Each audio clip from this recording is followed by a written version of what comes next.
Welcome to this live edition of Rev Talk. Here is your host and author, Shane, better known to many as simply the Black Swan. All right, welcome to the latest edition of Rev Talk. My name is Shane. I'm your host of this show, and I thought today I'm going to bring on a guest. His name is Pastor Tom. He's from the Liberty Baptist Church from Rock Falls, Illinois. And I first came across your channel when you were doing an interview with another gentleman by the name of Jason Jack, who was talking about, I have to admit, this is a theory that I think I heard about this theory perhaps maybe a year ago. It's very recent. I hadn't heard too much about this until recently. It feels like it's got a little bit of legs. And my channel is called Black Swan Revelations because I get revelations from reading the Bible. Plus, I also like to talk about topics that are on the fringe, or right on the outer side of the border. And this is stuff that you can't always talk about in Sunday school. You can't always talk about this in church. So I thought, you know what, this is a very, to me, a conspiracy guide. This is a very sexy conspiracy. The idea of possibly we're in Satan's little season. It's just, I only have a couple of verses to go off of. So it's very hard to listen to some of the theories behind it because it's a lot of theory. It's a lot of theory. So it's hard to wrestle your head around it. But I thought maybe we just start from kind of scratch.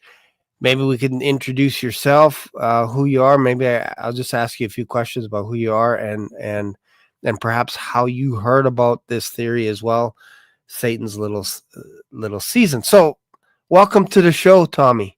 I appreciate you. And maybe just tell me a little bit about what you've been up to and a little bit about what you do as well.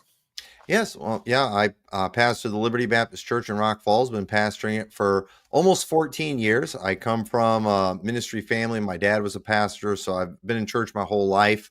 I've been married for 24 years and I have 8 children.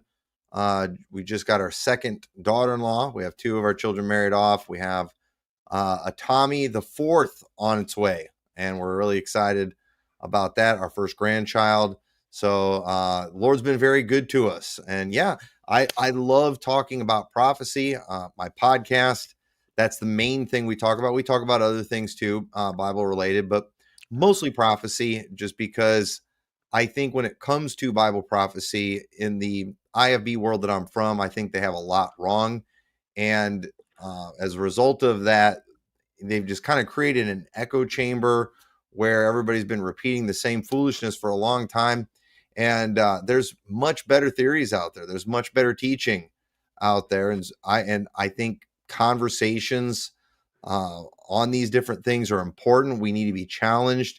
I'm from the IFB. We don't like being challenged on anything. We just attack everyone who challenges us in any way. And I just don't think it's profitable. So I like to engage. I like to ask questions. I want my position to be challenged.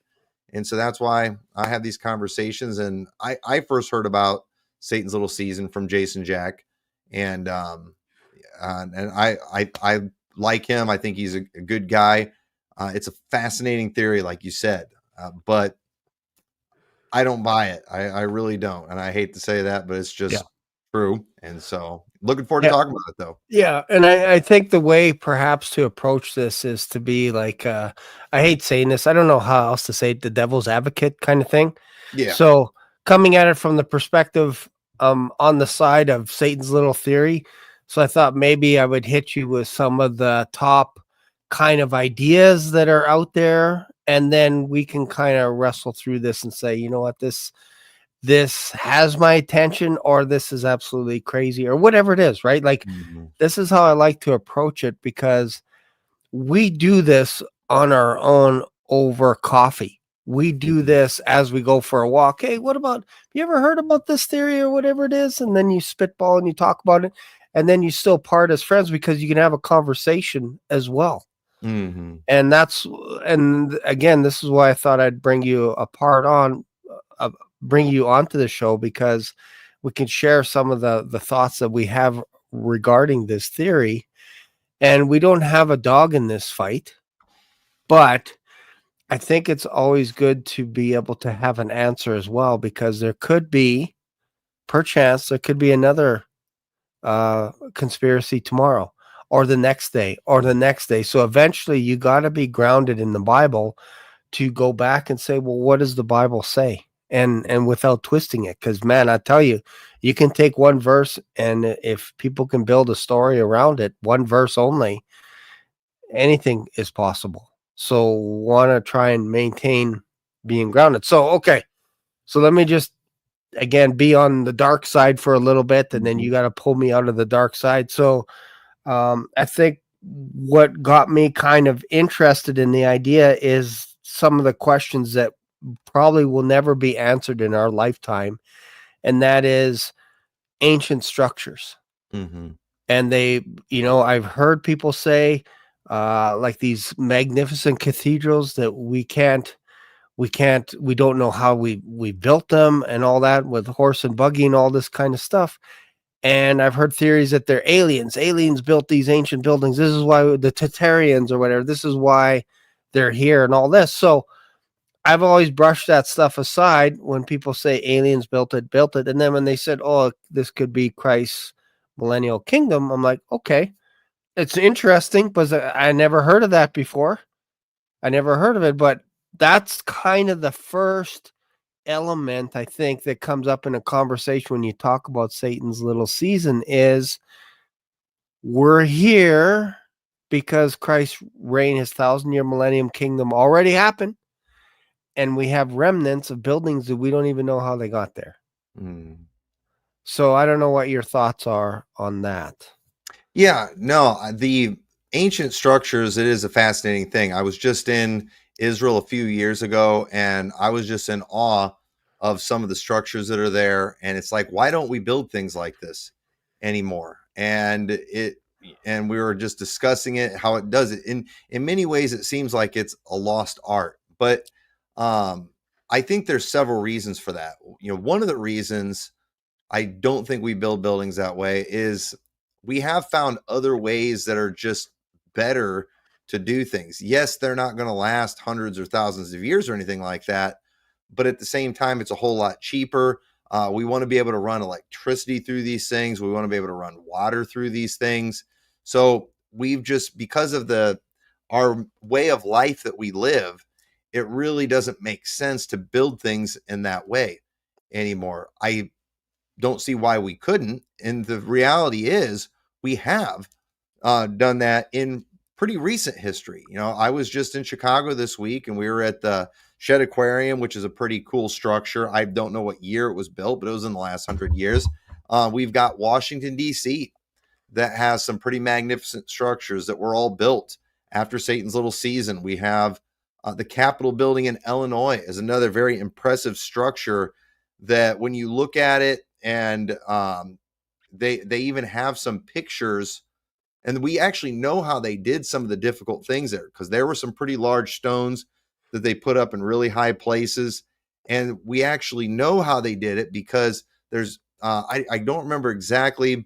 I don't know if they put it in a newspaper, but there were people who did some writings and drawings showing how they did it, and they created this pulley system, and they use mules to be able to pull these large stones up to high places. So, when it comes to how they did a lot of stuff, looking back, we don't really know for sure how they did it because we've lost all that information. But there are plenty of places we can go to that are similar in many ways that have been built during Satan's little season. So, the reality is we have a different culture. We don't think anymore in terms of hundreds of years from now. And that's kind of a newer phenomenon. I don't know if it's because of the fact that we're getting closer to the return of Christ and it's like the powers that be know it, or if it's a self-fulfilling prophecy that came as a result of dispensationalism, because everybody's just kind of had this mentality, everything's falling apart, Jesus must be about to come back. So we quit doing things to cause us to think about the future. But if you go, even in the Bible times, that was the way people thought. They knew that time was going to go on for a long time. And so they would do things to be remembered. And one of that was having sons, so your name would be carried on, having an inheritance. You had Absalom, who didn't have any sons. So what did he do? He built a place. It's referred to as Yes. Absalom's place. And they think Yes. they know where that is in Jerusalem today. And it was a way they'd be remembered. So it's just, it's one of those things where there's so many other better ideas and explanations, but they've just kind of taken the one and ran with it. Yeah, and I think what happens too, and again, I love me a good, sexy conspiracy theory. I love it. Right? You have the flat Earth, and there are some things that I like about it that I'm like, hey, this kind of makes a lot of sense. Then there are other things that you're like, I don't know if I buy that, because you're kind of going off the deep end a little bit. You're asking me to go off the deep end or off the edge of the cliff, if you will. And I'm like, I'm not prepared, but there are some things that NASA's up to that I'm like, man, I don't buy what you're selling me. I just don't. I can't be convinced that you're selling me something, but that's not to just toss everything out, toss all science and everything out there. But there are some things that I just take and put on the shelf and go, I can't explain it, but some of it makes sense and some of it is kind of sexy and everything. But at the end of the day, like, I still got a life to live. I have a grandson. I have a wife. I'm hoping one day to see my grandson live to be 18 and graduate from school. And I want to see his kid's kid kind of thing, like Joseph. So it's very difficult in this realm of end times to talk about things down the road, to have plans to build, like, heaven forbid, if I decide to build a building in my local community that takes me 10 years. I could get ostracized from the end times community because Israel's under attack right now by Iran, or Israel's attacking Iran, and the world could end tomorrow, Shane. So why are you taking on a project? I'm not building a building, but it could almost get that bad where you kind of lose track that if some of this stuff doesn't go exactly the way that you think, like the world is not ending tonight, that we do have things to do, like we're planning a conference in October. It's very hard to get end times people to think that far in advance to October, but you got to plan ahead. You got to book tickets, you got to book flights, you got to rent venues, all this stuff. To end times people is very difficult. And this is a difficult conversation because I think you're right. We don't plan like we used to plan. Like, there were generations of people that were like, I'm going to give this to my grandson. So I'm working hard for it to pass the torch, if you will. We don't think that way anymore. Like, we think very short term, little bit at a time, one day at a time. That's it. That's as far as we go.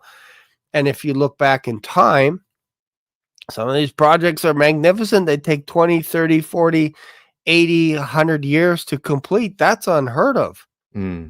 So I appreciate that. And one thing I want to interject along with that line of long-term thinking is, if you jump into Satan's little season, you say, okay, Tom, I'm on the side of Satan's little season. What do we do about history now? Because it kind of feels like what they're saying, Satan's little season people, is I got to throw all history aside. Everything that I've ever been taught is a lie. And that's hard for me because this is like one of those red pill, blue pill thing, but they don't have an answer for it. They just say, yes, they're all lying. And it's like, well, there's got to be some history that is true. They can't be all wrong. And we can't continually be all lied to, can we?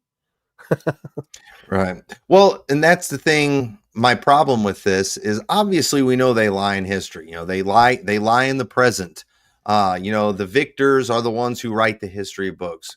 We're all well aware of that, but there are some things that are well documented and, that are accepted history, and just saying something is a lie does not prove what the truth is.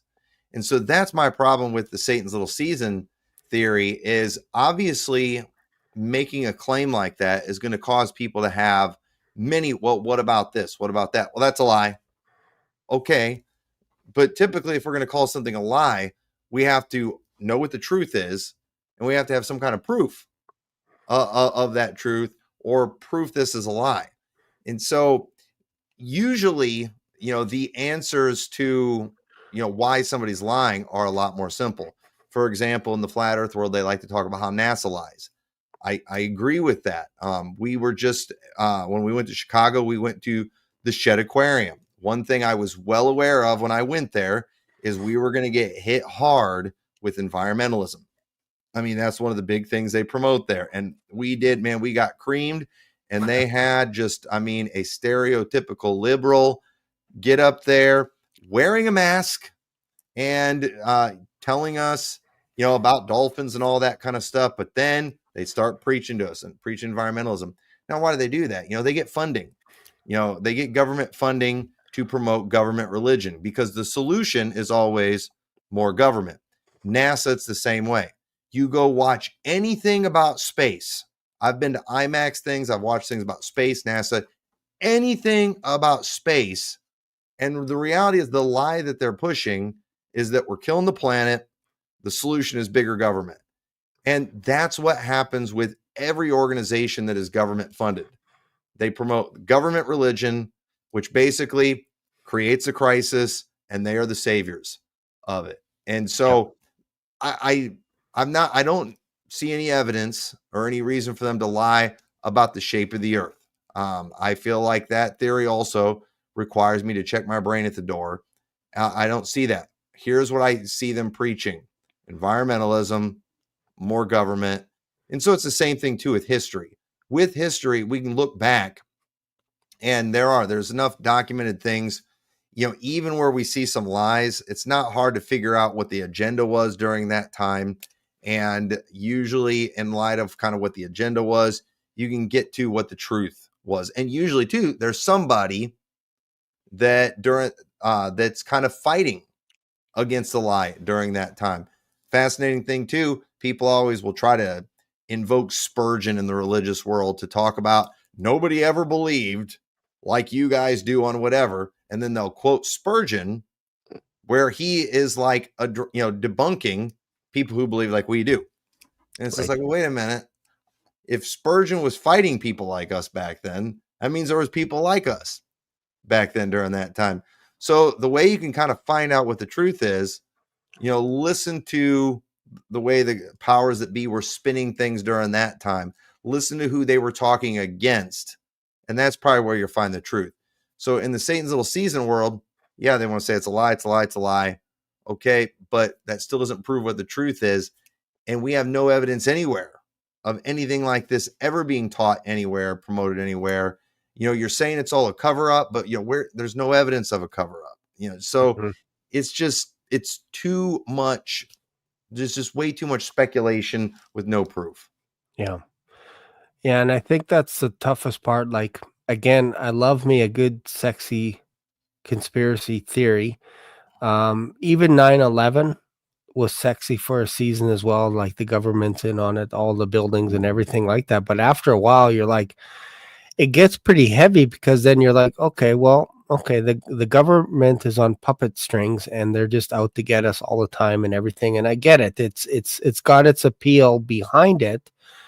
But after a while, you start looking at your Bible and you're like, okay, well, what is Christ saying to me today now, if we're in these worlds that the government is out to take us out of here and all this, and they're the mastermind behind everything. And then it's like, you can't even leave your house anymore because you're afraid of what the government is trying to do against you all the time. Like, it doesn't end.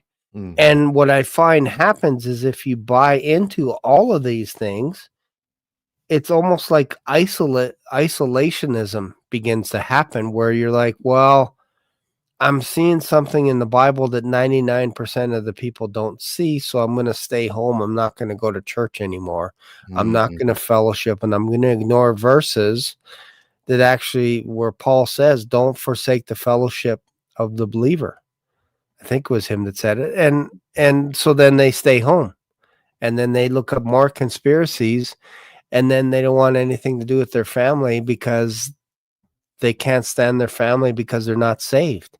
And it's Mm. like, well, they're trying to bring me down. And after a while, you're like, man, this kind of lines up with our hearts getting cold kind of idea, right?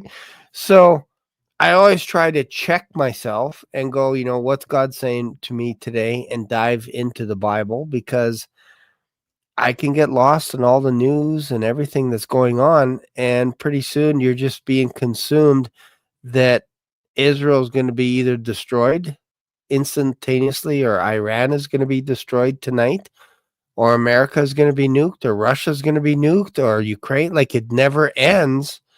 And I feel for people that are just living in front of CNN and stuff, because this stuff creeps in all of a sudden and catches you off guard. What do you mean we're in Satan's little season? What do you mean Jesus Christ came and the rapture came already? What are we Mm. living for then? Like, it could almost potentially shipwreck your faith if you're not Yeah. careful. Well, it's taken us off our mission because, what frustrates the daylights out of me right now, and it's probably good I'm doing this stream right now and I'm not watching my Twitter feed, my Facebook feed, and watching all the Baptists, our stand with Israel, and just everybody's gonna be thinking end times, rapture's about to come, tribulation's about to start, and it's just because we've got away from this mentality of advancing the kingdom, of reaching the world. We literally have most Christians in America are going to support Israel attacking Iran. Yeah. And that's ridiculous. That is so not Christian in any way, shape, or form. What's going on over there is absolute nonsense. And I'm amazed at just how clueless Christians are about just world things, about how things are in Israel. The Israelis don't want this. The Jews don't want this. It's only a faction. It's the Zionists. It's Netanyahu, who's in the Zionist wing of the Israeli government, who is trying to do all these things to stay in power. And the reality is, if our country would not support them, they would not be able to do the things they're doing. But yet you've got all the evangelicals in America that are just support them, stand with them. No, we should not be standing with them in this right now. There's nothing to gain, and everyone knows it. Everybody knows what they're doing over there is going to lead to greater problems. It could potentially lead to world war. It could lead to all these terrible things, but that's what everybody's expecting. Mhm. Everybody's expecting doom and gloom and chaos. And part of that too, it's bad eschatology across the board, but a lot of it is because they're taking signs from Matthew 24 that were specifically about the destruction of Jerusalem that already happened, and they are making it about signs before the coming of Christ. But you know what Jesus said about his coming, that when he comes, it's like in the days of Noah, they're eating, drinking, marrying, and giving in marriage. It's like everybody's Yeah. going about their business. Yeah. But we've got this mentality that is just, all chaos, wars, everything. And, a lot of it is based on bad theology. And a lot of it, too, it's just speculation. And that's why, on my program, one of the things I've learned, and the reason I'm pretty respectful to other people's positions, even if I think they're weird, is a lot of our doctrine when it comes to prophecy, it is based on speculation, because Christians have naturally been interested in these things for 2,000 years. But the Bible is very mysterious in these things. It does use apocalyptic language, and there's a lot we don't understand. And Christians throughout time have been wrestling with these things. The problem is, we've all, in the last 100 years or so, we've formed a lot of, and really in the last 50 years, we have formed a whole bunch of camps and created echo chambers around them. And we just really dug into some bad ideas. And so as a result of that, people have gotten very dogmatic about a lot of stupidity. And I think we're seeing a lot of self-fulfilling prophecies being fulfilled right now. I think Israel and Iran fighting with each other is more of a self-fulfilled prophecy. I don't think it would be happening right now if it weren't for evangelicals supporting that corrupt place. And it's really sad that we're doing that, but we shouldn't be surprised, I guess. Yeah, and I think sometimes people can say, well, what we're saying is anti-Semitic, and I think if you really look up that word anti-Semitic and stuff, you'll be shocked where it came from and all this kind of stuff. But like if you look at the Old Testament and you read it, you're going to feel that God is anti-Semitic. You're going to feel it because he says some harsh things about Israel and puts conditions on them, saying that if you do this, blessing, you're going to be blessed. But if you do this, there's going to be curses attached to that. Moses talked about this. Moses' last song to Israel, he says, I know I'm going to die, and after I die, you guys are going to do your own thing. You're going to turn away from God. This is Moses saying it. Moses, you're being anti-Semitic because you're talking bad about Israel. You're supposed to be a blessing to Israel. Now you're going to be cursed. And it's like, okay, hold on here. Hold on 1 second. Listen to what Jeremiah is saying. Listen to what Ezekiel is saying. Listen to what Isaiah is saying. Just read chapter 1 and you'll get a picture that things weren't going well with Israel because they pushed God away. And they said, Lord, we don't want you around. We want to do our own thing. And we're worshiping the gods of space and all kinds of stuff. And we're lighting candles on every rooftop as far as the eye can see. You're worshiping all these other gods. And God's like, I can't be a part of this unless you turn your heart back to me. And I'm going to scatter you. I'm going to do to you the things that you wanted to happen to your other enemies. I'm going to use them to come against you. All this, like, it's all over the Old Testament. This is why the Old Testament's hard to read, because you're going to look at it and you're going to go, wow, they're getting spanked again and again and again. I better jump to Ruth, or I better go to Acts or something, because it's easier than listening to Jeremiah say, smite them, treat them bad because of how they treated me, putting them in a well and all this kind of stuff. Avenge me, remember me. Nehemiah, remember me. Like, it goes on and on. So it gets a little bit harsh. So if you just read it, you could almost look like Jesus was anti-Semitic, coming against the Jews, saying, look, this is going to be given to another nation if you guys don't watch out and do all this stuff. And this is how I'm sure people watch this show and say, you're not 100% in on Israel attacking and annihilating a nation, then, are you? No, I'm not. I'm not in for war. I don't like war. I don't want to kill other people. But they'll say, oh, well, you're not in then. You're against Israel. And it's like, no, I'm not. I'm for God. And there are Christians in these nations as well that we are attacking and whatever. Same thing happened with Ukraine. Everybody was all in on helping Ukraine defend itself against Russia. And then Ukraine is still going hard with their martial law and everything. And then now we're like, wait a minute, maybe I shouldn't have went so in with Ukraine because I don't understand their government. I don't understand how they work. And Trump even slapped Zelensky around when he came to the White House. You could say it was embarrassing for Americans or whatever, but it felt weird. It felt like, in some ways, Zelensky was kind of set up thinking he had a big brother behind him, and he's standing all tall to Russia saying, go ahead, try it. And then they tried it, and then he turned around and the United States isn't backing them anymore. Like, and we've given hundreds of millions of dollars to Ukraine. We're still building armory in Canada, not for ourselves, not for our G7 summit that's coming up on Monday. We're sending our armory to Ukraine. We're building it for them. We have Ukrainian engineers in Canada so we could support their war. And it's weird. To me, that's bizarro when you have homeless people in Canada and we're building armory for another country and we don't have a dog in the fight over there. It's weird. Mhm. It's weird to me. Yeah. Well, I mean, people really need to pay very close attention to, who certain players are that are pushing these wars. And it's always the Zionist wing of the governments. And unfortunately, our government, it's APAC has so much influence on our elections and who is in office. And it doesn't matter whether it's Republican or Democrat. I mean, they've got most of our politicians in their hip pocket. And so as a result of that, Israel feels emboldened to do whatever. And we have in America, we have been turned against Muslim people wherever they're at in that part of the world. And, we really don't care. And it's just sad that Christians somewhere I know the reason.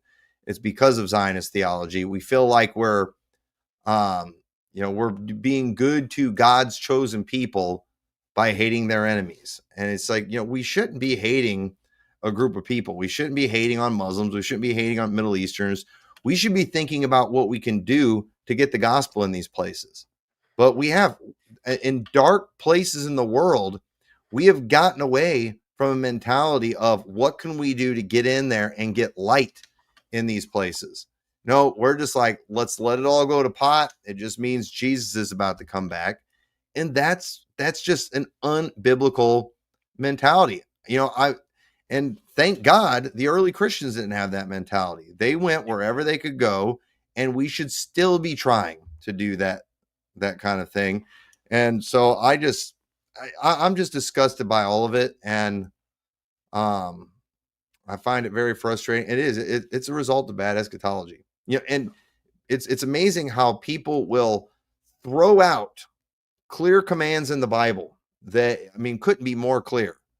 Just be, like preaching the gospel to every creature, being peacemakers and all these kind of things. They will throw it all out and let a bad theology basically, a thinking or not bad theology, but bad eschatology, that causes us to support Israel no matter what, and to think that the world's going to pot. Because of all that, we're throwing out commands of, love your enemies, blessed are the peacemakers, go into all the world, preach the gospel to every creature. It's just, we know we're supposed to be doing those things, but because we think in our brain all these terrible things have to happen first before Jesus comes back, it's almost like we want those terrible things to happen. Yeah. And a lot of weirdos are going to be watching the news tonight, and they're thinking, oh, World War III, this might be it. A lot of weirdos are going to go on.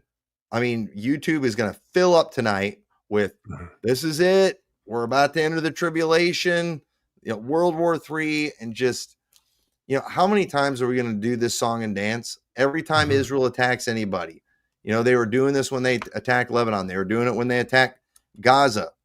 Yeah. And, here's my question. When is our government and when are the other governments going to stand up to those people and just say, knock it off? We're done giving you money. That's what we should be doing. That would be the more Christian way to approach these things. But no, I'm going to be seeing Israeli flags and American flags together all over social media tonight, making me in a bad mood.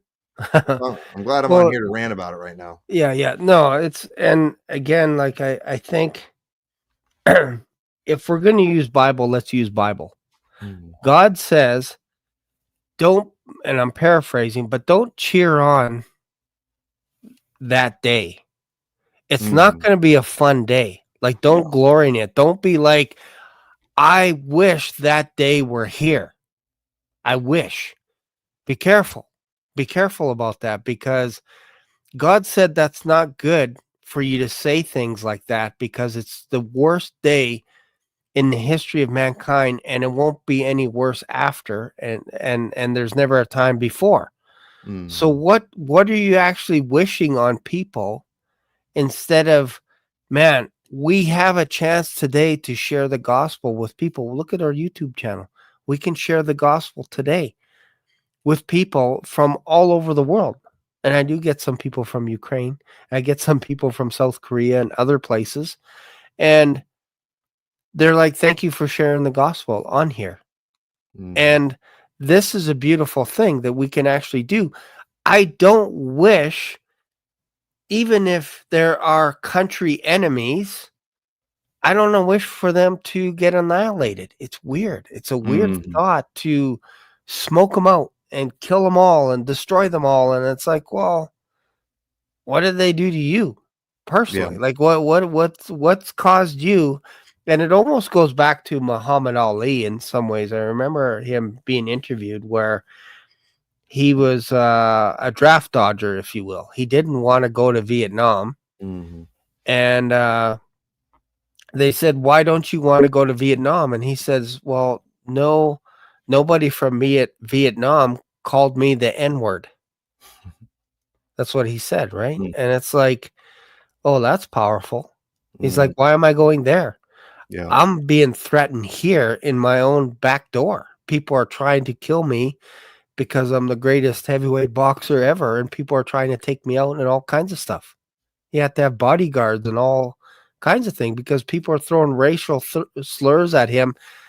It wasn't Iran wasn't doing that. Vietnam wasn't doing that. The Muslims weren't doing that to him. So I think sometimes we get hung up on the idea of kill, kill, kill, and it's contrarian, if you will, with what we are supposed to be as Christians. Mhm. It's Yep. it's the opposite. Yeah. Well, our theology and even our eschatology, it affects a lot of things. Our bad eschatology, our bad theology about Israel is causing Christians, and our country is, we have a lot of Christians. There's a lot of Christian influence. It's enabling behavior like we're seeing, from Israel right now, and that's a shame. And into the Satan's little season too. So, one of the reasons I kind of, even sympathize with some bad eschatology is because I understand in most of the theological world and including the Baptist world, it's been so bad. You can't blame people for trying out other ideas and things. Yeah. Obviously you don't Yeah. want to throw everything out, but how you think about what is to come is Mhm. going to affect how you are in the present. And so the Zionist, the dispensational theology, it's caused us to let the world go to pot, to lighten up on the Great Commission, and to almost get excited when bad things are happening Yeah. rather than anticipate the coming of Christ more as we see good things happening, because we're supposed to occupy as we come. Satan's little season, people, one of the things we see with them is they're getting out of church. Why? I Mhm. mean, well, if our main church attendance verse is, and so much the more as you see the day approaching, if the day has already come, why are we even in church? And and their eschatology really has them just kind of pulling out of everything because Mhm. they also are anticipating bad things. I mean, it's all deception. Yeah. Even if we see something positive, Mhm. that's part of the deception. And dispensationalists and even people in my camp sometimes do the same thing, where even when good things are happening in politics, that's just they're just doing that to deceive us. It's Right. everything is a part of the deception.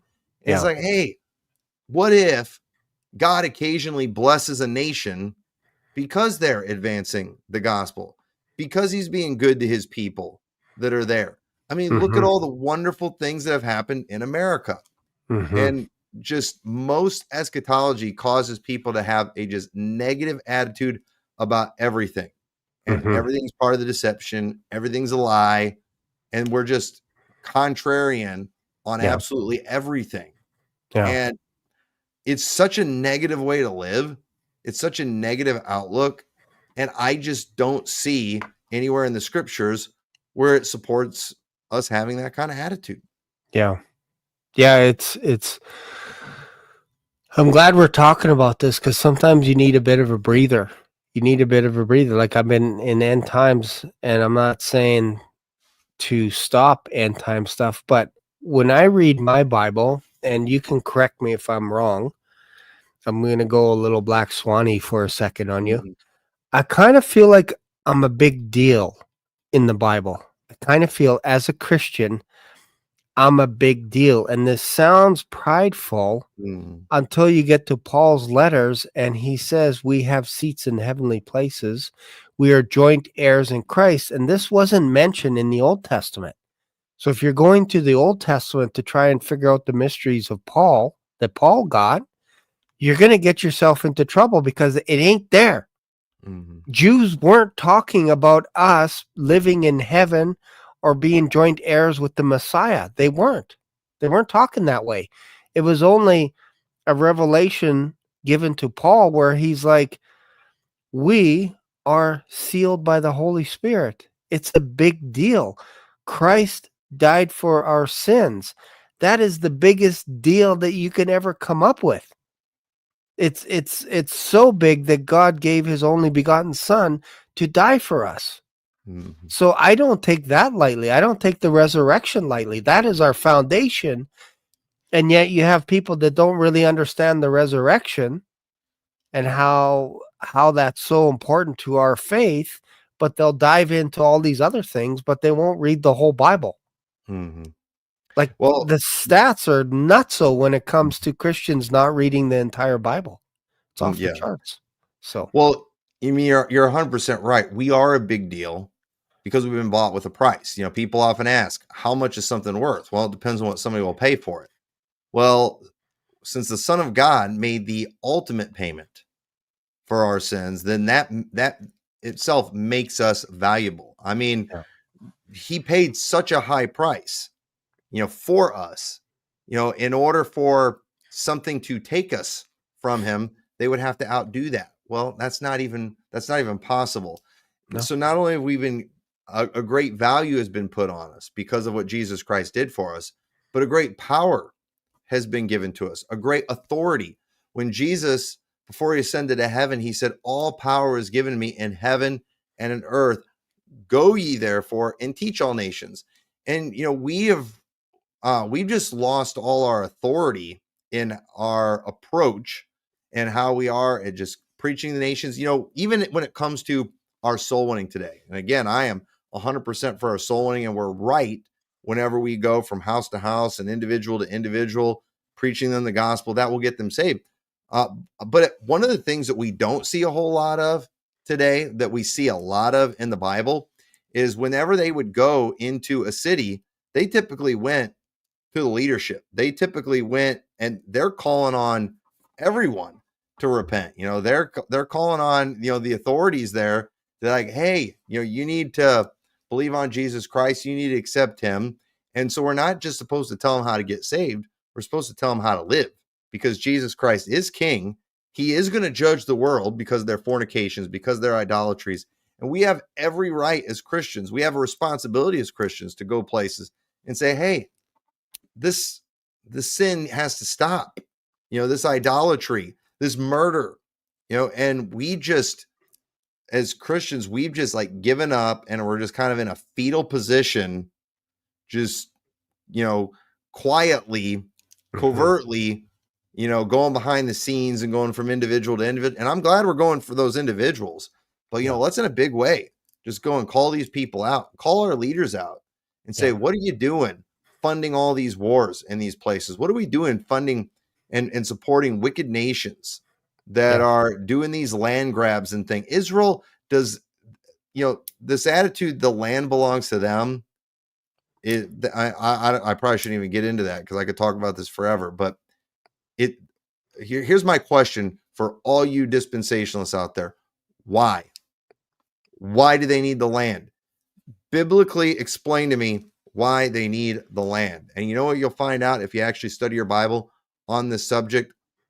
You will find out what they needed the land for, that purpose has been fulfilled and that purpose has been served, and something so much better has been provided.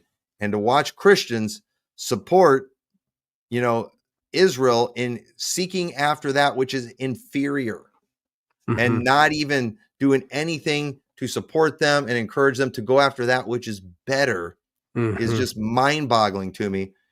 And but it's a direct result of bad theology, and I'm just very bothered by all of it. And I really do think, though, I think a lot of people are waking up to this. I think a lot of Christians are waking up. I think a lot of Baptists are waking up to it. The old timers, they're not changing. But even a lot of the old timers are starting to shut up.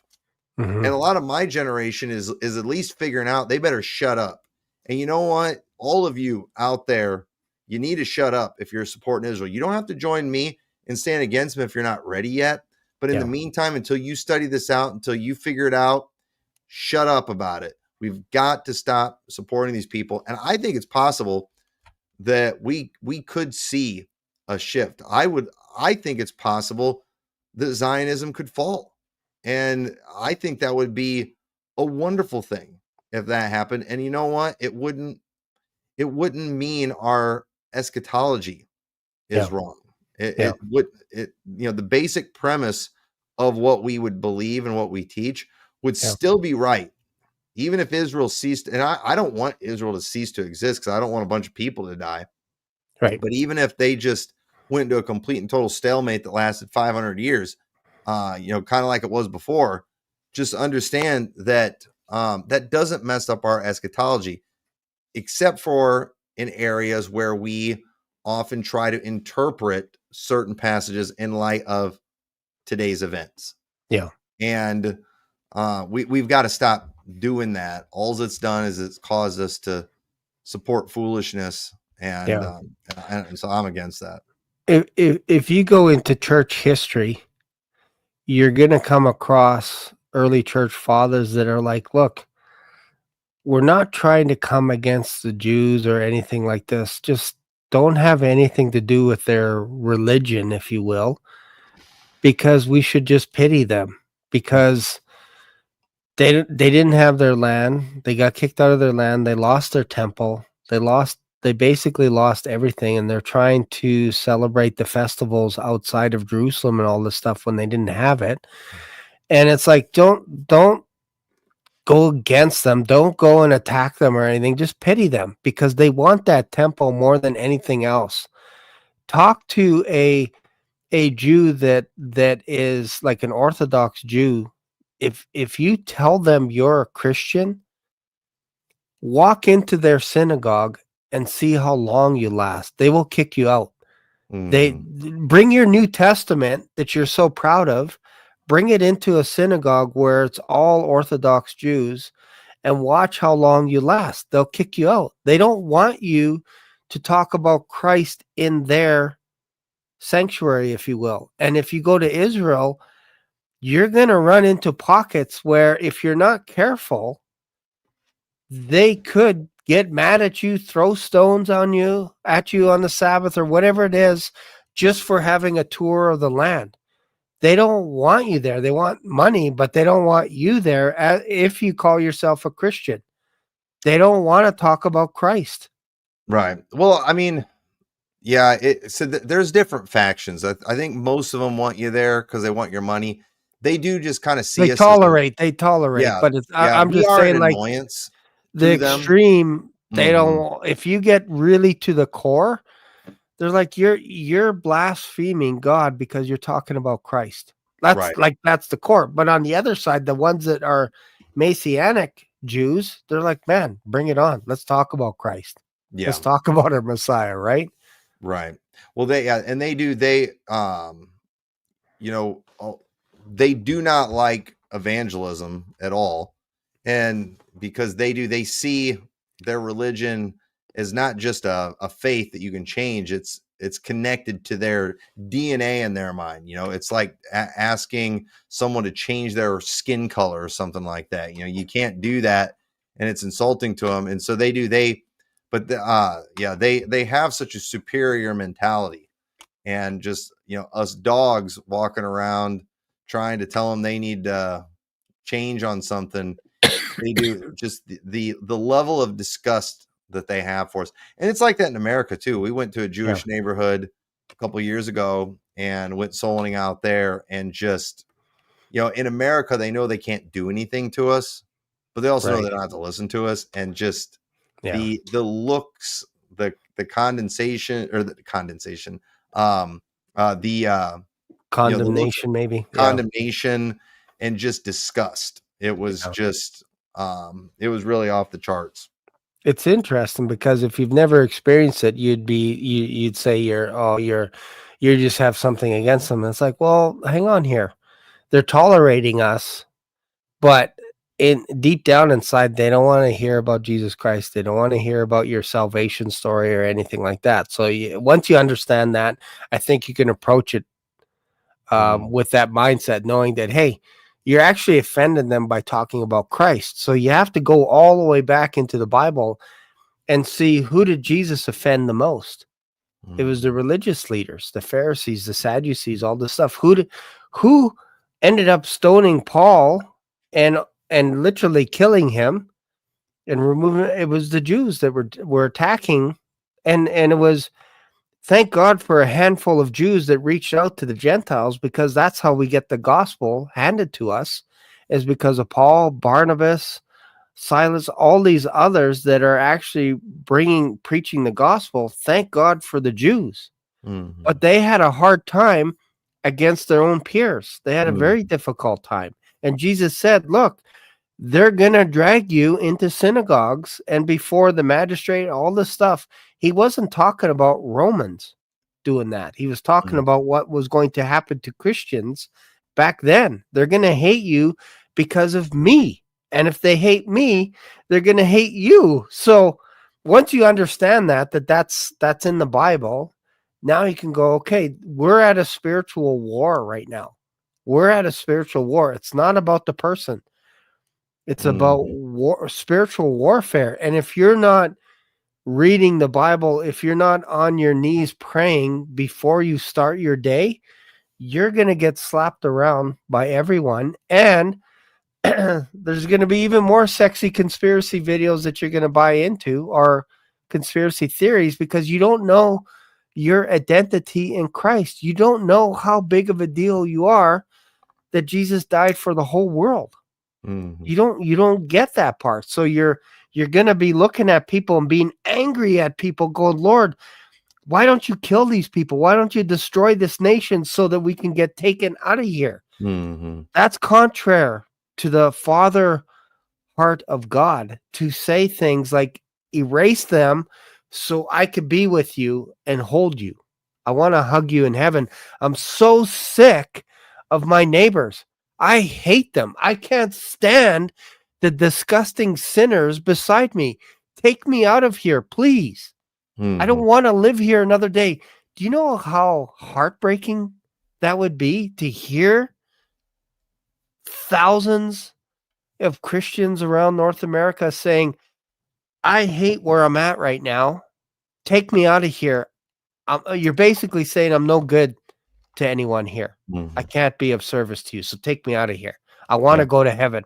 I don't want to be used anymore. That's what we're indirectly, that's what we're inferring that you're saying when you're like, I can't stand it here. I'm disgusted. Who does that remind you of? Just think Jonah. Jonah went to Nineveh and he preached, but he was hoping, praying that God would take them out. He would do a smoke show, and he got up on the side of the hill and he waited almost with popcorn and pop and Reese's Pieces and jujubes and everything. And he's like, man, I can't wait for the smoke show to begin. And then a plant was raised up, a little shadow, because he was getting a little bit hot. He's like, this is unbearable. Kill me. Unlife me, because that's the proper term. Unlife me, because I'm so hot right now. And then when the plant was destroyed by a worm, he's like mad and he's upset. Look at this plant. It's dead. And God's like, this thing came and was gone in an instant. And you care more about that than these people. And they have a lot of cattle, by the way. They have a lot of cattle. But you care more about that. Shouldn't it be the other way around? Shouldn't you care more about the people? And they all repented. All of them. That should have made Jonah do backflips. But he got mad and he's like, I knew it. I knew you're a God like this that was going to show mercy. I knew it. And I'm so upset that you showed mercy on them. This is how we are. We're like this towards people. Yeah. It's disgusting.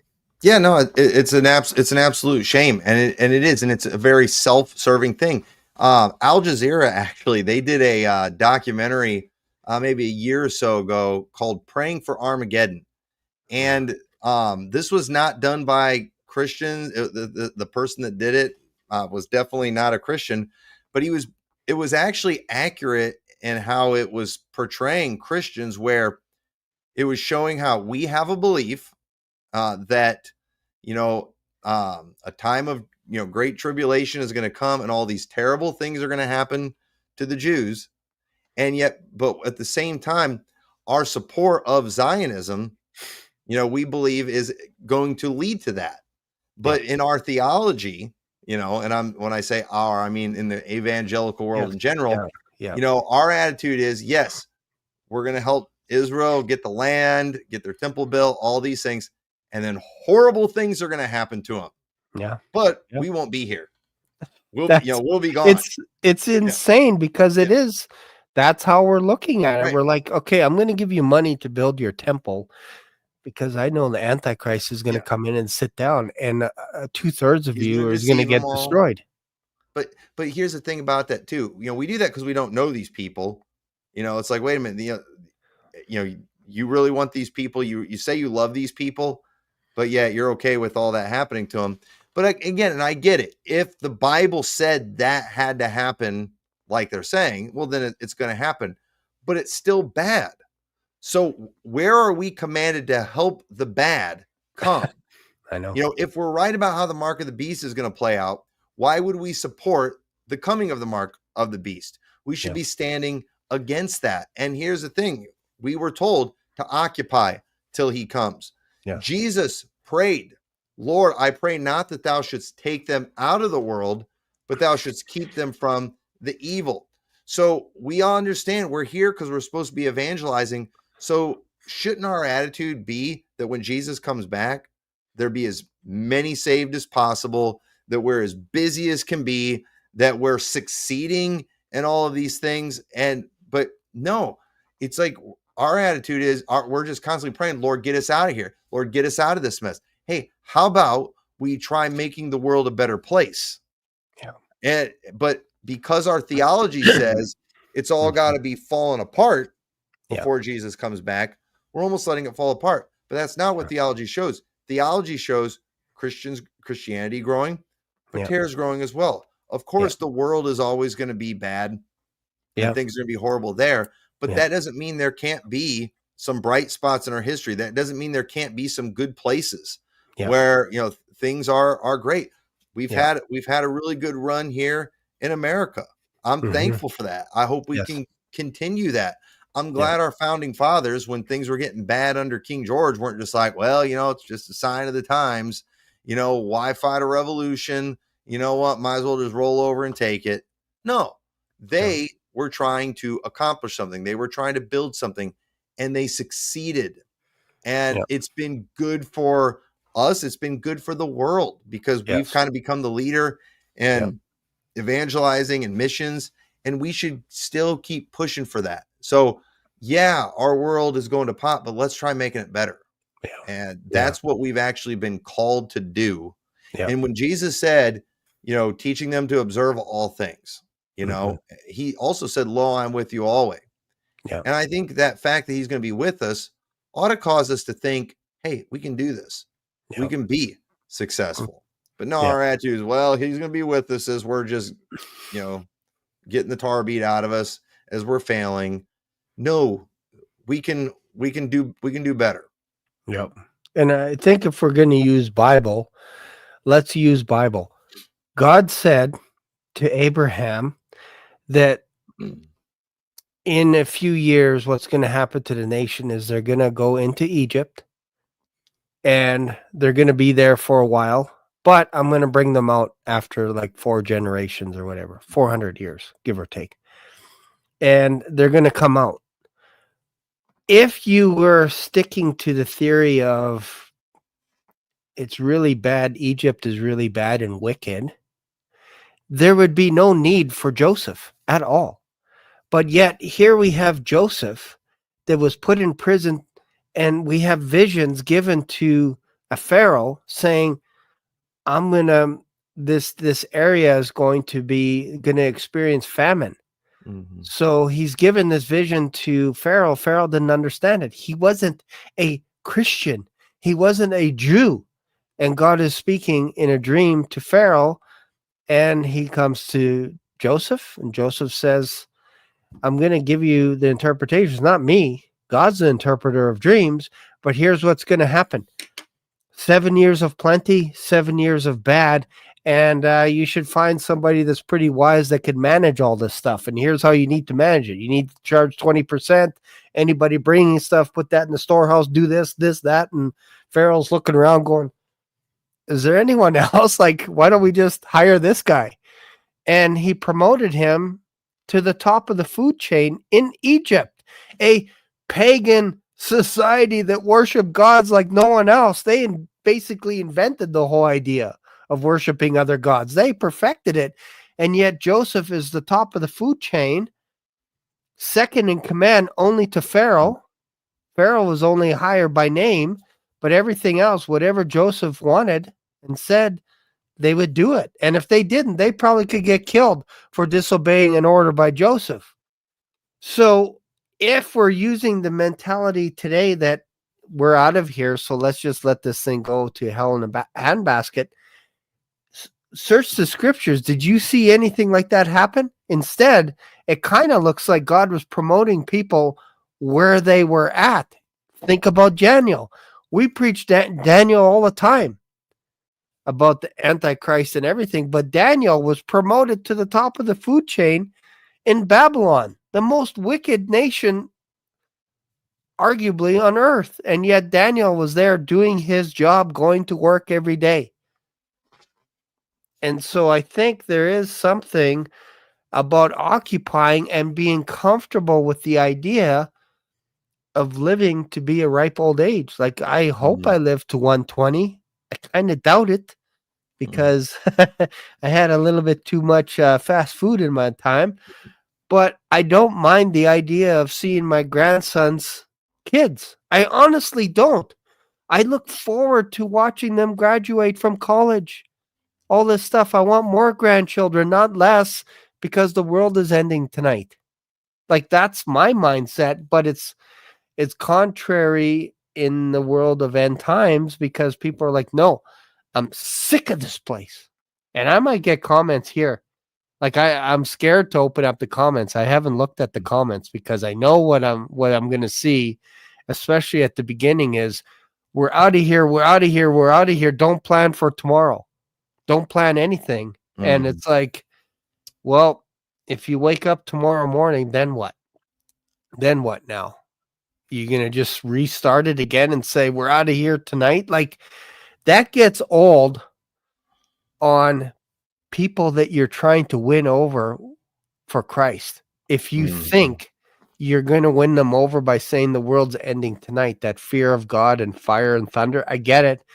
What about this? What about flipping the script and saying, what if I just love on people unconditionally first, treat them way better than I treat myself, and let's just see what happens, and allow the Holy Spirit to give you the right words at the right time, because you're diving into the Bible every single day. What would happen if we just did that for a little while and tried that one out? Yeah. I wonder what would happen. Well, I just noticed somebody in the comments, they said, what about we watch and wait for the coming of the Lord? And I agree. And the way we do that is by being ready. In other words, we are actively, aggressively doing what he called us to do. And nowhere are we called to just throw up our hands and give up and let the world go to pot. No, we've got to be making the world a better place. And Christians have just completely discredited themselves in the world, and especially in America, with every pastor, Chicken Little pastor, is, every time something happens in Israel, the sky is falling, Yeah. Tribulation's coming. No, we need to be occupying. We need to be standing against evil. Anytime a negative thing happens, we should say, hey, this is wrong. Let's make this right. Let's fix this. Let's do better. Let's call on our leaders to knock this stuff off, to do stuff that actually deters wars and deters fighting. I mean, Trump, he really ought to be getting called on the carpet right now by everybody who voted for him, because he was telling us he was going to end the war in Gaza. On day one, he was going to end the war in Ukraine on day one. He's not done any of that. Things seem to just be escalating. You know why? Because at the end of the day, conflict, it creates the demand for more government, and it causes 100%. them to become more powerful. Again, the only reason Netanyahu is in power right now is because they are in war. He was about to lose his job before October 7th. Yeah, He he's had on the lost it way for a out. very short time. Yeah. Their system is very different than ours over there, and it's pretty complicated. Most people don't understand it, and so they don't realize that Netanyahu has everything to gain from this war. And the powers that be in our nation and a lot of other places, they have everything to gain from war and conflict. It causes us to say yes to just government overreach on things. And we just need to always see these things as bad. And we need to hold these people accountable. And everyone who supports these wars, whoever is in charge when these things happen, they ought to lose their job. They shouldn't get any votes. But it's just we're doing all the wrong stuff. Yeah. I remember like some people might think, oh, we're afraid of fighting or whatever it is. Like they make up stuff as they go to make themselves feel better. But it's not fear of going out and attacking people. That's not what we're talking about here. We're talking about having courage. I don't know if you ever remember that movie called Courage Under Fire with Meg Ryan. Long time ago, probably in the 90s, I think it was. Anyways, I believe she was a helicopter pilot. I could be getting this wrong, but one of the things that happened is their helicopter crashed, and they basically accused her of being like a deserter or something like that, a coward or whatever, and all this kind of stuff, right? So they said that she was, I don't know, a coward. And a lot of people, evacuated that helicopter and all this kind of stuff, and they fended for themselves, kind of thing. They left, right? Turns out they had eyewitness reports that there was shooting going on at the helicopter during the night, into the night. And I don't know why this is getting me emotional, but she was defending the people that were injured while she was injured, fighting till the end, kind of thing. And she kept firing with the gun all night long, while the other guys that were the tough guys left, deserted her. They said, this is a woman, this is a pilot, she's weak, whatever, let's get out of here, let's protect ourselves. And then they heard gunfiring all night long. She was defending the other people there. And that whole movie was based on, they got it wrong. They thought she was a coward, and she actually stayed to the end, fighting with very little bullets left, all this kind of stuff. And she was taking on battalions of people coming to attack the helicopter. And it was like, it's a powerful story, but I think there's something to the idea of bridging the gap when people are down and out, that as a Christian, you step in and you pull them out of the pit because they were going to hell. And you stand in the way and say, no, you're not taking this person. You're not. Take me first. You're going to have to go through me first. I'm not going to kill you, but you're going to have to kill me to get to this person.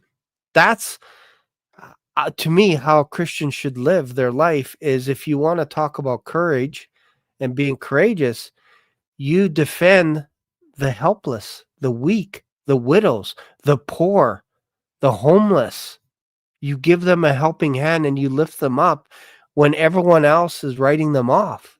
To me, this is Christianity. It's not going off to fight wars and kill people and give money to kill so that the end times can come in, because the Bible even talks about that there are people like that that try and speed up evil, thinking that they could speed up God's timing by doing these wicked things. And God's like, no, like I have a set time and that is it. So I don't know what you think about that, but no, I totally agree with what you're saying, because obviously, and I hope people don't get me wrong. I do believe that prophecy says that there's going to be some certain negative things are going to happen. But I also am well aware of the fact that people have been saying that for a long time, and it could still be a couple hundred years more. Here's what I'm just trying to remind everybody of. What are we supposed to be doing in the meantime? I don't see anywhere in the scriptures where, when all of a sudden we, things start getting bad, that's when we just are supposed to retreat. And no, helping the fatherless and the widows, that's something we're supposed to do. I mean, that's pure religion and undefiled, doing that kind of thing. Go back into the law and look at what it says about oppressing certain people. And if they cry to the Lord, God, I mean, it's going to bring a curse on us. And the reality is, I think Christians in America, we ought to be more worried about what God might do to us as a nation long before, end times start playing out, than we should be worried about what the Antichrist is going to do. If it's the Antichrist doing something to us, well, then you know what? We'll get rewards if we suffer, or maybe God will protect us. But if it's God punishing us because we're not busy doing what he said to do, I think we should be more worried about that. So yeah, we're not humanitarians anymore.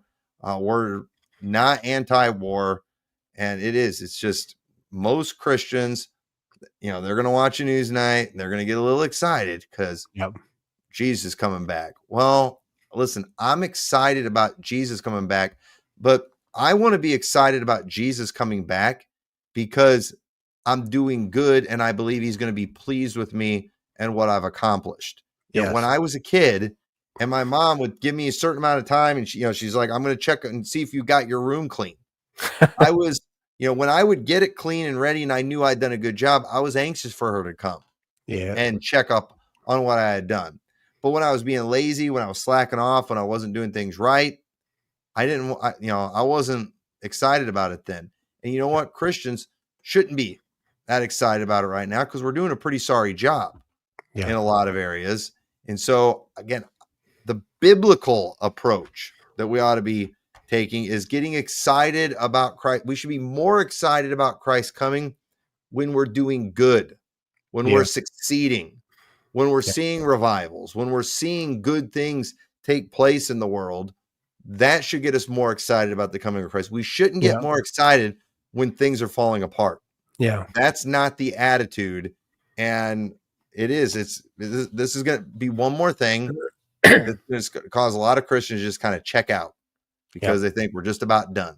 And that is for sure unbiblical. Imagine this. And I'm going to stretch this. This is me going Black Swanny on you again a little bit.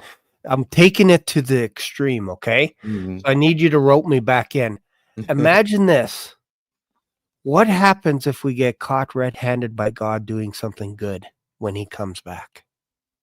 Imagine what that would look like if we were right in the middle of feeding the poor when he shows up versus grabbing a guy by a throat and choking him out.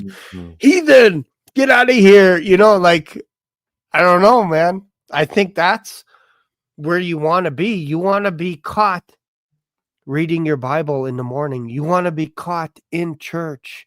You want to be caught praying over someone, delivering someone, casting out a demon, whatever it is. You want to be there in that moment when Christ comes, because what's he going to say to you?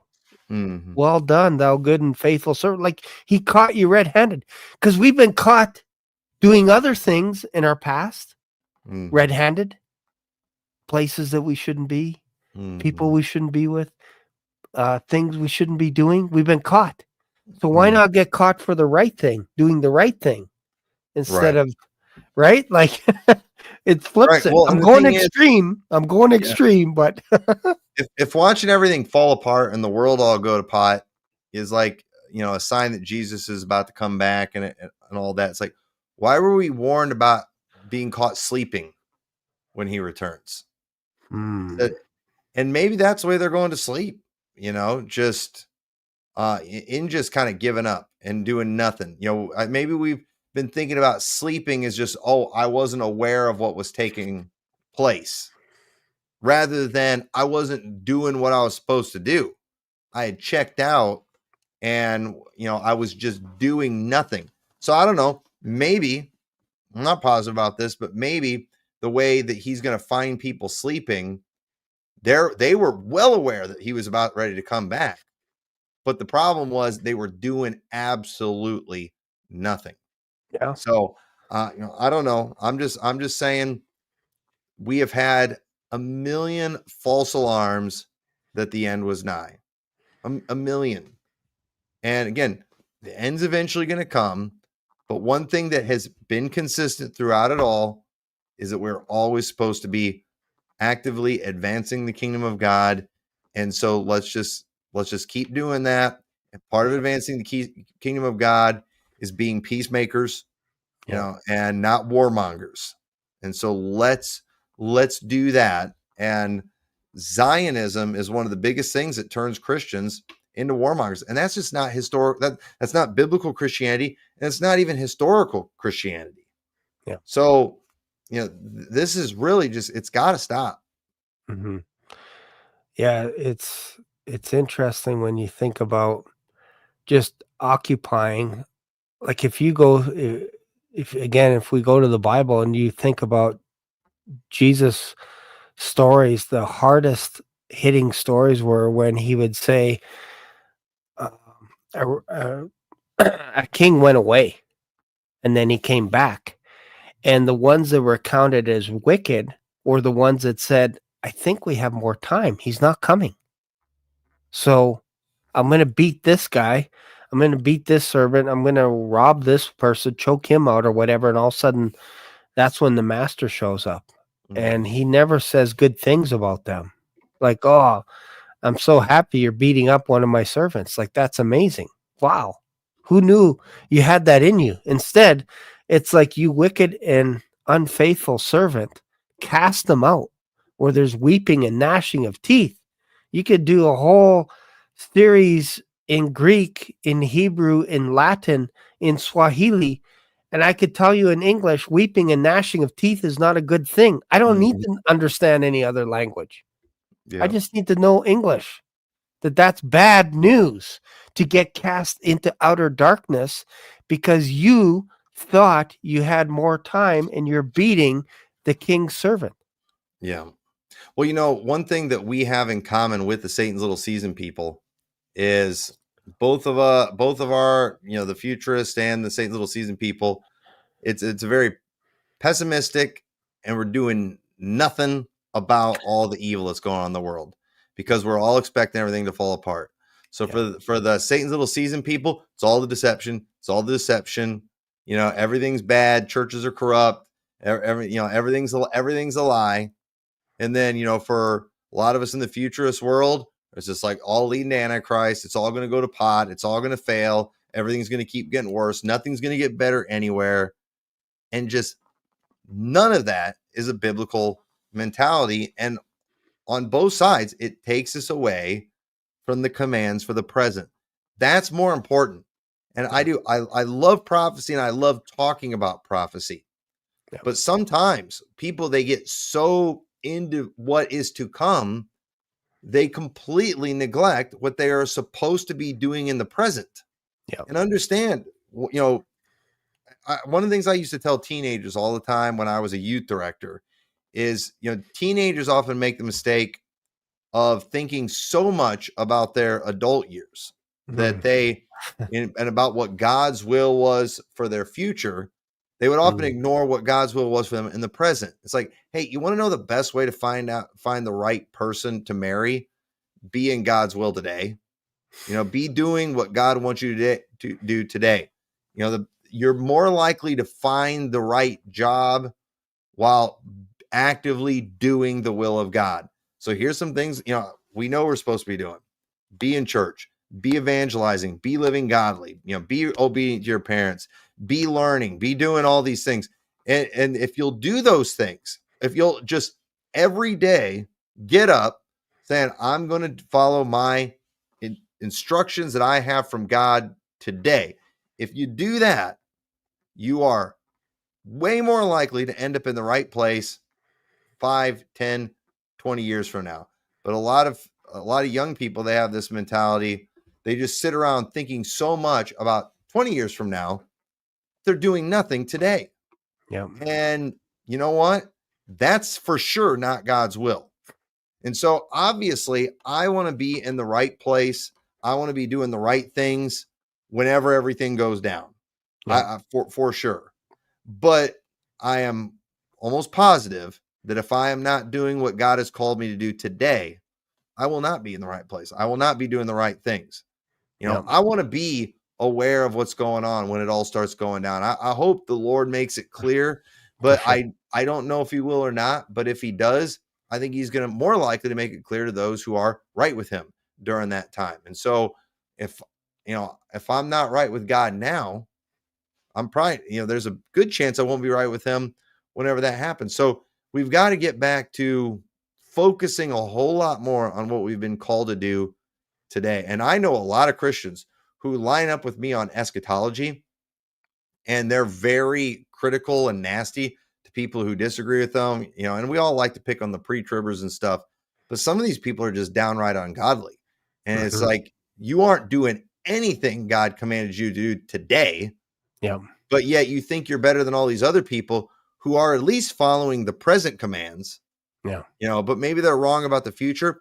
I personally think when it all goes down, those who are doing right in the present are going to do okay in the future. And we got a taste of that. This was very eye-opening to me during COVID. Is I was actually more impressed with pre-tribbers and their response to all the wickedness that was going on than I was post-tribbers. And I'm like, wait a minute. That's interesting. Shouldn't the post-tribbers with their eschatology be like ready for something like this? Yet they weren't. You know why? Because a lot of post-tribbers are also very ungodly people. They have the right intellectual positions on certain things, but they're very ungodly. And so when it came time to do a difficult thing, they weren't ready. And so it won't be any different too. In fact, if I was, this is me just giving my opinion. Obviously, I can't prove this one way or the other.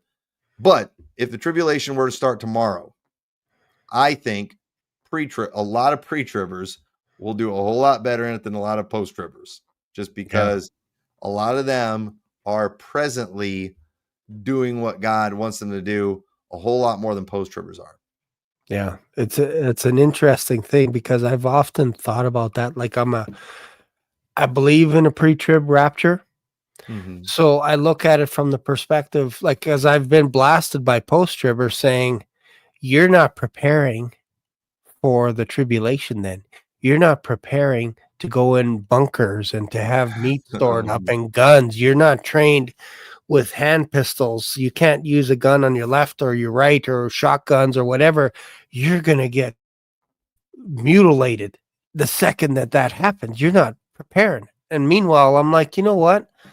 What I'm doing is I'm not storing up wealth for myself.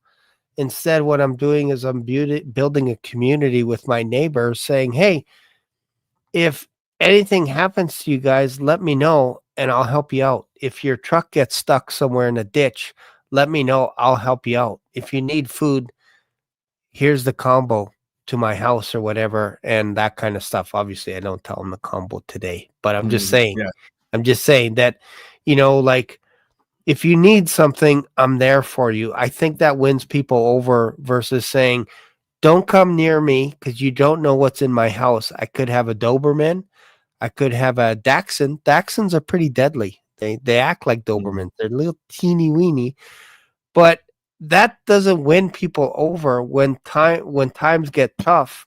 You think you're going to have a chance against people that are coming to break into your house to take all your food and you got a gun when they got machine guns and whatever. You think you're going to outbattle all those people and you're going to find a bunker deep enough to hide your stash and all. Like, it's craziness.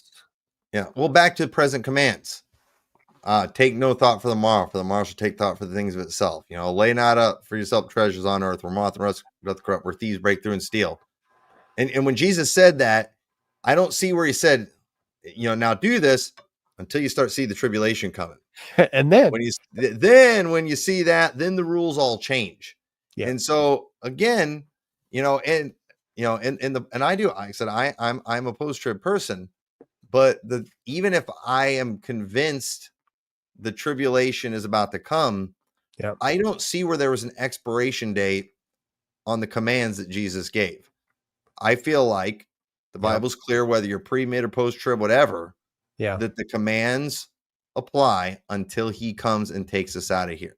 Yes. So 100%. Let's focus on the present commands, because I'm not positive even, that, even as a post-tribber, I'm not positive that we will be that aware that he is about to return when he does. I like to think we will, but I'm not 100% sure that we will.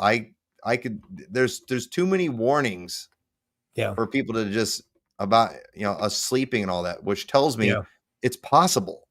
Yeah. So, it's interesting. Those present commandments. You're the first post-tribber that I've gotten along with. Funny, right? Yeah. Well, I'm good at getting along with people who disagree on eschatology, because as a independent fundamental Baptist who was a pre-tribber, there is a pre-trib mafia, and they're horrible. And I'm scared of them, and I'm a pre-trib. I'm scared of them, and I'm a pre-tribber. Yeah, exactly. So, and they could turn on you like this.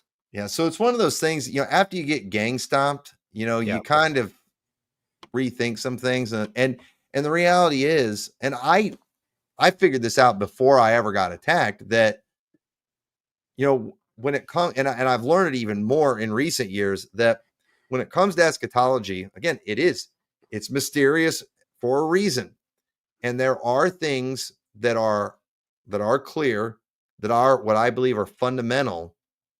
But there's a lot of other things that are just interesting, and we have allowed our interest in those things to make them a bigger deal than they really are, and we've kind of turned them into fundamentals when they shouldn't be, because they're not that clear. And to me, the Bible is here where the Bible is clear and what is fundamental, which is also why I am I have a huge problem with the Satan's little season. It is condemned those who teach that the resurrection is past. That overthrows the faith of some. Yeah. Pre-tribbers, while we like to fight with them, they don't teach the resurrection is past. Right. Partial preterists do not teach the resurrection is past. To me, what is fundamental, that you must believe that Jesus Christ is returning, that it is in the future, and a literal resurrection. 1 Corinthians 15 is very clear. You must believe in a literal resurrection of the dead. How those things are going to play out and timing and stuff, I don't think it's that big of a deal. The other thing too that's fundamental, don't ever accept any other man as Messiah. Yeah. When 2 times, and when it says, let no man deceive you, I hear people on the post-trib side, that they apply that to pre-tribbers because they're letting people deceive them about the timing of the rapture. No, pre-tribbers also don't believe in accepting another man as the Messiah. And that's what it's about in both cases. In Matthew 24, when Jesus said, let no man deceive you, for many shall come in my name saying, I am Christ. So I'm not going to believe any man is Christ until I see a man coming in the clouds in power and great glory with a whole bunch of angels. I'll believe it then, and I'll get it right too, because when I see him, he's going to transform me. I'm going to be like him. But also, the other place is in 2 Thessalonians 2. And what does he do? He talks about the man of sin, the son of perdition, who's going to exalt himself above all that is called God. Pre-tribbers, mid-tribbers, post-tribbers, partial preterists don't believe in accepting another man as the Messiah. So as far as I'm concerned, while I love to talk about all these other things, as long as you don't cross those lines of denying a literal resurrection Yeah. and a literal return of Christ in the future, Yeah. and you won't accept another man as Messiah, I can't condemn you, but I can disagree. Yeah, for And sure. I can have healthy discussions, debates, all that kind of stuff. But most Baptists that are pre-trib and dispensation, all that, I mean, I heard one pre-tribber, he referred to the fundamental doctrine of the pre-tribulation rapture. It's like, are Right. you insane? You just made that, you just created a fundamental all by yourself. Yeah. That's not a fundamental doctrine. I think what we need here is a mid-tribber right in the middle. Yeah. And then that would be like, we have to put it in the right position on the Right. screen for the audience, someone that we get along with. And I think we would have an interesting conversation because, again, it does come down to the fundamentals. It Mhm. does come down. And if you think you're in this camp and you don't love your brother, I got nothing to say to you. Like, what can I say to you that's going to convince you of anything if you hate your brother? Like, Mhm. you're back to milk and cookie stuff now. That's basic 101 that we need to love others, especially of our own that call themselves Christian. And you need to love on them even more and have more patience and this kind of stuff. But yet it's kind of the opposite based on what camp you're in. It's like, oh, if you're from that camp, I can't talk to you, because imagine all 12 tribes camped out and there's a fire going on at night in the middle, and they're like, oh, I need some more firewood. Well, Judah has all the firewood tonight. I'm not talking to them. I'm not talking to them. Like, it's your neighbors, and it's just weird, right? It gets weird real quick. So I appreciate you being on here tonight. And what I usually like to do to end my shows is, do you have any kind of final thoughts as to, everything that we talked about? Anything? I'd love to have you on as a guest again sometime in the future. If we're still here, right? We got to make sure. Yeah, that's right. Better be listening for the trumpet tonight. Everything going on in Israel and Iran. It could be happening, folks. Maybe you should have had C.I. Darby on the program tonight, who C.I. Darby is an alter ego of mine. And okay. and he's a pre-tribber too. And he would be freaking out tonight over everything going on over in the land of Israel. Amen. But yeah, no, I guess just, my final thoughts on that, we kind of got away from the Satan's little season, subject, and, talked a lot about what was going on. But just my challenge to the Satan's little season people is just, again, you got to be careful building a doctrine around just an assumption and a theory. And I feel like this teaching, somebody read Revelation 20 and just said, what if we're in Satan's little season? What if? Yeah. And it would be like if I said, what if the rapture was going to come in 2025? And what if that's what the Bible teaches? Then I start doing weird numerology things to try to make it fit. A lot of people did that in 2017 and 2018 with the star constellation thing that everybody got excited about. Somebody got an idea in their head, and then they started trying to make it fit the Bible. Robert Breaker every year makes a video, Rapture 2025, and then he goes and does numerology stuff. You're doing the same thing with this little season doctrine. Somebody thought, what if? And it's like, well, if that were the case, then that would mean all history is a lie. That would mean, and they just come up with all these different things. And it's a way that people have kind of united all the conspiracy theories, the flat earth, the Tartarian, all that. And, I love a good conspiracy theory. I like to think about it, but at the end of the day, a theory is not proof. And in the meantime, you are crossing a line and you're saying the resurrection is past, and you are throwing the faith of many, because the faith is not just a reference to faith in Jesus Christ for salvation. It's in a way of life. It's in a practice that we have, and people are getting out of church, and they are getting away from the things that Jesus Christ commanded. The things that the apostles commanded that we are supposed to be doing, they were supposed to be doing in that present time. We are supposed to be doing those same things in our present time today. And this theology is getting you away from that. So it does. This theory, it crosses the line. And before you cross a line like that, you got to have some kind of proof. Yeah. And just saying something is a lie is not proving what is true. So I caution everyone, be entertained, be intrigued, but don't go down this path. Yeah. And I think, like, again, I'm going to go real deep on you. Maybe this is too deep for you, Brother Tom. Have you ever seen those What If comics? Yes. Remember those where the Hulk versus Superman, like two universes? We all know Superman would destroy the Hulk. I've seen some of those videos on like with Marvel. The What If, the Watchers or whatever kind of thing, and then crossing universes. It's interesting and stuff, but it's like, if you build a whole doctrine on what if, I would rather see a movie about a what if. What if we are in Satan's little season? I'd go see that movie. Yeah, I think that'd be a great one to watch, right?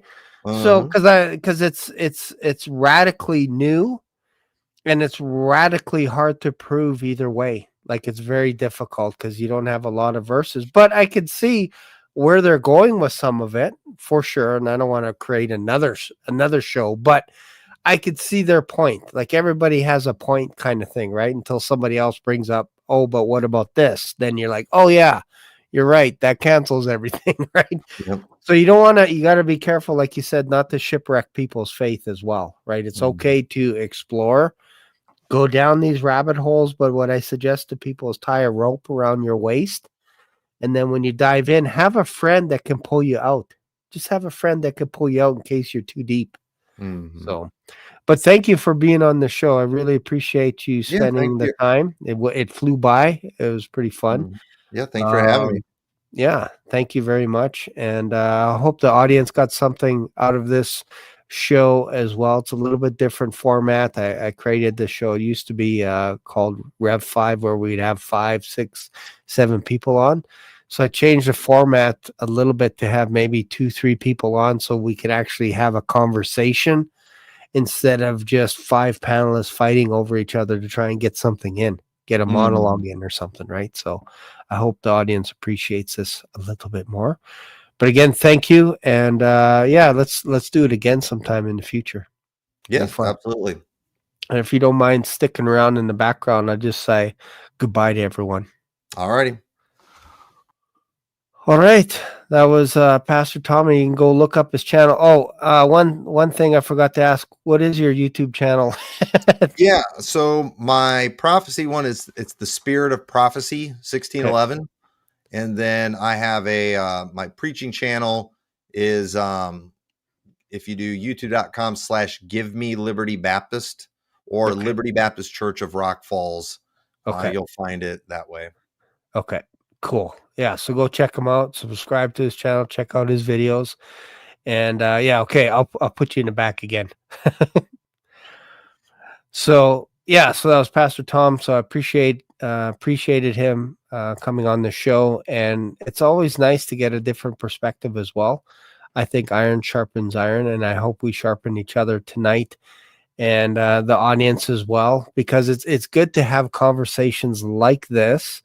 You're not always you're not always going to agree with each other on everything. Like, I don't agree with everything with my wife when we're going out on a trip or doing something together, or with your children or siblings, whatever. You don't always agree, but you could still love on each other and everything. So I appreciated Pastor Tom, and thank you guys as well for sticking around and watching the show. Really appreciate you guys, and we'll see you in another video. And this Sunday is going to be Bridal Wash, so check that out.